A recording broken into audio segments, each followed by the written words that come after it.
श्री स्वामी समर्थ. मी शीतल तुम्हा सगळ्यांचं स्वागत करते माझ्या यूट्यूब चॅनल शीतल्स कॉर्नरमध्ये. आज मी, मम्मी आणि आर्चू गेलो होतो चटणी कुटण्यासाठी. कारण वर्षभराची चटणी कुटून ठेवली की मग वर्षभर फार टेन्शन नसतं. खरं तर आजही जेव्हा जेव्हा मी डंकाचा आवाज ऐकते मला माझं बालपण आठवतं. कारण माझ्या काकांकडे म्हणजेच आमच्या गावी असाच एक डंक होता.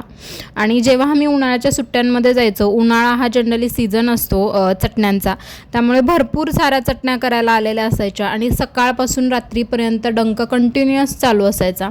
त्यामुळे त्याची ती धड धड धड धड पूर्ण दिवस ऐकू यायची. साधी टी व्ही लावली तरी आम्हाला त्याचा आवाज ऐकू यायचा नाही.